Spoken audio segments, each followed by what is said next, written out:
Hello everybody, Dr. Dale Capello with my wife Lydia. Hi there, today we are going to talk to you about your immunity and how that's working, and especially how serious you're taking that in regards to COVID-19 right now. So, you already feel like we know we're going to encounter at this point. Right. The CDC has told us it's going to be here, just like the flu season. There's going to be a COVID-19 season. So unless you want to hide in the basement for the rest of your life, that. which I don't think any of us want to, we need to be building our health and immunity so that you can encounter it well. Right, and that's the key. In order to really have that encounter go well, we have to look at our immune system function. And really there's one of three things going to happen. Number one, 50% of the people have such a healthy immune system, there are no symptoms whatsoever. Actually, it's a problem because they can still spread it because their bodies are so strong they don't even know they have it. Second, your immune system isn't so good. So as a result, you get infected. It's a really horrible fight. It could last 20 to 37 days. Cause damage to the lungs, cause damage to your lungs, I should say, really be an uncomfortable time. Right. And in third scenario, of course, if your immune system is functioning so poorly, this virus can't be shed at all, and eventually you perish. Right. You die from the virus. So that's the encounter that's going to happen. We want people to be working on their immune system so that when they have that encounter with it, they can shed that virus and have no symptoms, or maybe worst case scenario, they have it for 7 to 8 days. Right, so the next thing then is the impact. Since you're going to encounter this, what must you do? You have to look at inflammation levels, vitamin D levels, you have to address your other nutrient levels and your antioxidants. All this has to be addressed. Let's start with inflammation. We know that already inflammation is caused by poor diet, by stress, subluxation, nutrient deficiencies.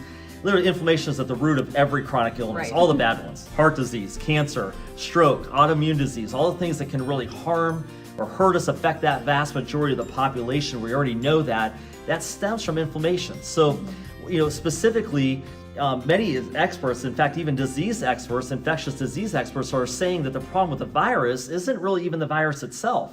It's really our inability to manage inflammation. Because if it's already high and you get infected, the people that don't survive, this is literally what studies show us. Studies divide survivors from non-survivors, and the people that survive, they've been managing inflammation well, continue to manage it through that inflammatory process, and that process happens within a normal immune system process, which again, those people do fine. Right.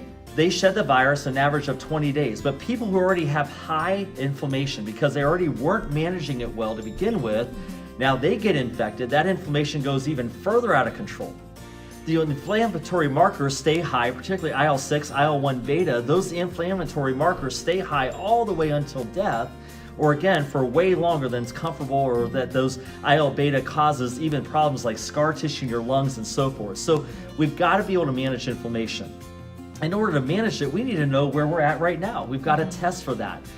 So again, that's an important starting point. Now, the other thing that we really need to know about is specifically about your inflammatory markers, but also about your white blood cell count. So when you get an infection, white blood cells are supposed to go up in this immune arc. Those white blood cells are what attack the virus and also what eventually turn into the antibodies so that you have lasting immunity. However, in the people who are the non-survivors, they had low white blood cell counts to begin with, and before they got it even, and so then when they were given this exposure to this virus, those white blood cells counts were low, and they did go through this immune arc and they stayed low and they died.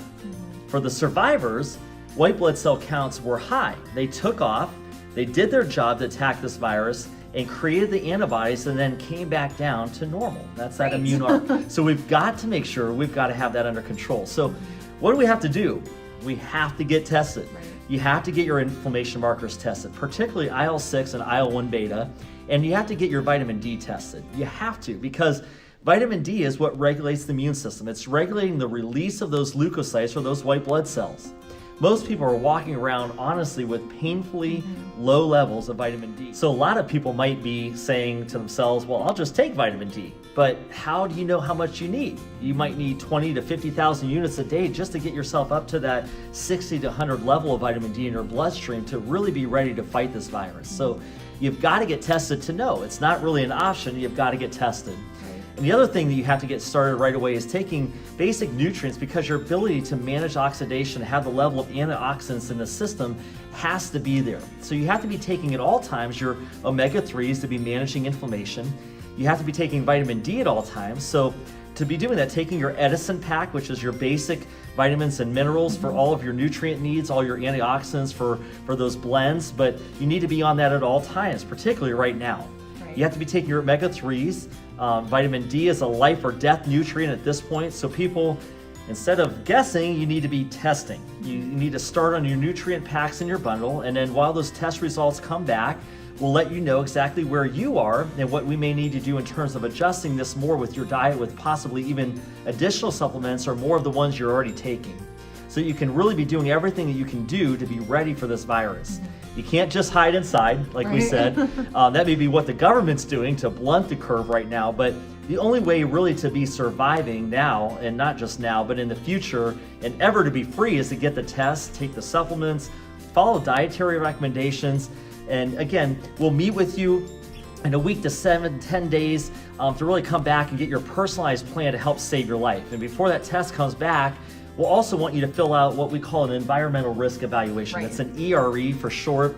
So we have more information on your personal health history to discover if there may be any other underlying health struggles that you need to take special attention to, because they may be causing other problems like thyroid issues, hormonal imbalance, or even adrenal fatigue. Right, so going back to the very beginning of this, our whole goal is just addressing that immune system and how you're caring for that, because that really is going to determine how you fare through life, let alone obviously COVID-19 that we have right on the rise. Right.